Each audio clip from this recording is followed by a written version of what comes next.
Okay, so I got the emblem off here. You can see where the tape is, and you can see the two hole locations for the clips. This clip is still here. See, I did break it off of the badge. Here's the back of the badge.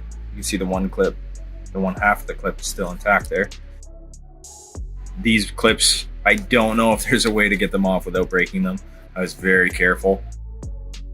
But don't worry, because you can tape this back on, which is some 3M tape. Here's the other side of the clip. So this should just come out, but it did not in any angle that I was trying to get it off. So if you want to get replacement clips, I'm sure you can, but you can also just 3M tape the oval back on if you ever want to reapply the OEM oval. So again, what to do is cut the tape as much as you can all the way down here with fishing line. You can see the marks where I was cutting back and forth, and then cut the other side up. There doesn't seem to be any adhesion over on the two sides, but cut from the top down and then from the bottom up as much as you possibly can, and then you're going to see that the emblem can really wiggle back and forth, and then that'll give you a good opportunity to come in from the side and try to pop this clip off, and then the other clip is pretty easy after that. But I did break both.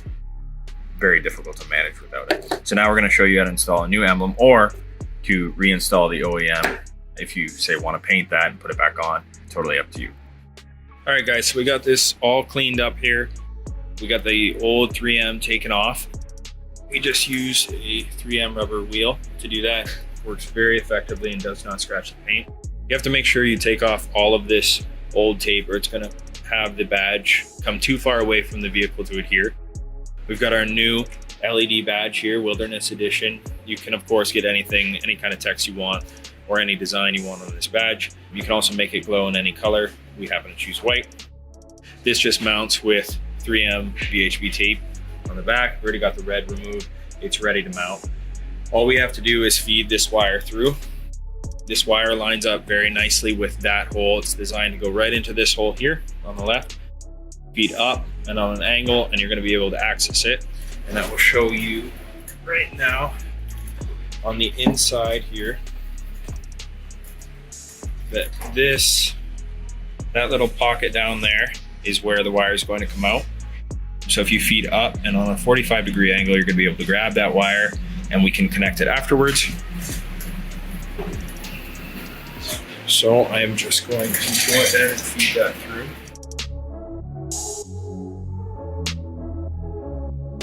So I'm going to take you a couple tries. Feed up in a 45.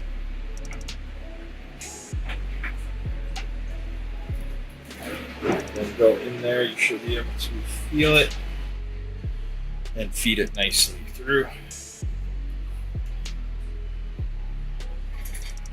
Okay, so now what we're going to do is make sure that this wire aligns nicely with the slot there so that it does not interfere with the adhesion of the badge. We're going to make sure that all the wire is fed all the way in and doesn't have any kinks. Close this here. We're going to line this as nicely as possible. The inside of the badge fits inside the pocket. Adhere that nice and firmly all the way around. Now this does come with a protective paper on the layers, but you still might get some fingerprints if you've already peeled that off, or if it doesn't cover one of the layers. But that's it. So it's guaranteed to last. This tape adheres up to 20 psi, so every square inch of tape can withhold 20 pounds of force. So you're guaranteed not to have that go anywhere. Looks really nice. I really like the look of that there. The layered design allows it to not stick out so far from the vehicle. So now all we have to do is connect the wire and test out our power and see how the light looks.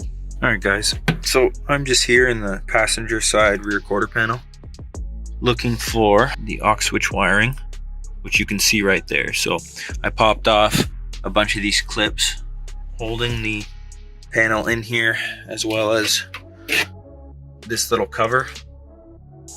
So this comes off fairly easily, goes right here. So once you get that off, and then you kind of need to pop a few of these off to get more hand access because it's very tight. But when you just look in there, you can see this little orange and white wire.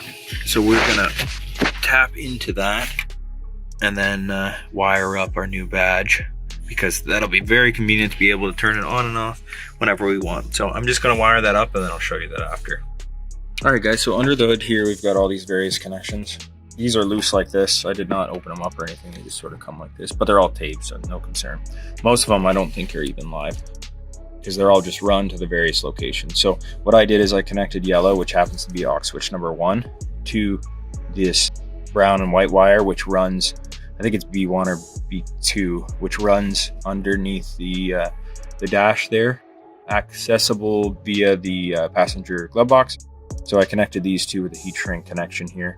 Again, I wouldn't recommend a heat connection because heat in this area is sort of risky. So definitely just do a crimp connection. Still got to tape all this up. I just wanted to show you.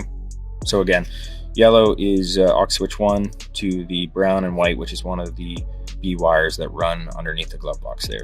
So we're going to go and connect those two, the brown and the white, to the orange and the white, which will run then to the passenger rear quarter panel. And then we'll connect from there. So a lot of different connections, but it's still much more convenient than running all these wires yourself. So definitely thank Ford for that, because it saves a lot of work and make sure that the job is nice and clean. So that's it for under here. Just going to tape all this up, clean it up, and then we're done underneath the hood. All right guys, so I'm underneath the dash here. I open up the glove box. There's 2 tabs on either side to open up the glove box. It's super easy, and then it exposes this space in here. It's a little bit tight, so hopefully you can see well. What I did is I connected the orange and white wire to the brown and white wire. The orange and white goes to the passenger rear quarter panel, and the brown and white just goes up to the sort of the connection there near the fuse box, all those loose wires. Because they don't come pre-wired, you just have to connect them. There's also other connections here. This one I believe runs up to above the windshield to hook up aux lights up there. So that one's not needed. And then there's also another white wire here that runs up to near the fuse box there under the hood. But what we needed was the brown and the white. Or we could have used the full white as well. The only difference is just two different lines, but neither are connected. So we took the brown and white and connected it to the orange and white there. The orange and white runs back to the quarter panel. So we used a heat shrink connection. I still have to tape this. I just want to show you guys. Make sure that you're probably better off using a crimp connection in here, because this is really risky area. So I would not recommend any sort of heat in this area. But you want to make sure you have a nice solid connection so that can't come loose. So we're just going to clean up all this and then head back and continue our wiring. Got this solder heat shrink connection here. Really good connection to make sure that this isn't going to come apart. I'm still going to tape this. I just want to show you. Going to zip tie all this up. Going to clean this up a little bit and then obviously put everything back together. Make sure do a nice clean job.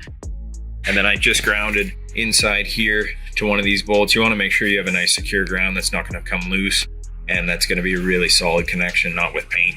So let's see what we did here. There she is. Super bright, really nice lighting. Really happy with that. Good solid connection there to the body. Really clean install. So again, you can get anything you want on this. You can get any color glow you want. And then it is, of course, connected to the aux switch, so you don't have to have it on when driving, because, of course, you want to make sure that you abide by all your state laws. This is off-road use only.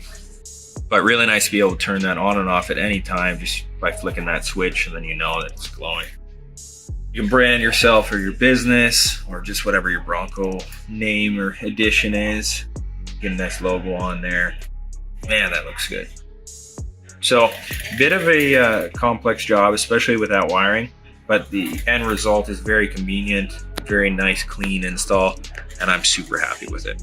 So, if you guys have any questions, any concerns, need any help with anything, just drop a comment or reach out anytime. Thanks. See ya.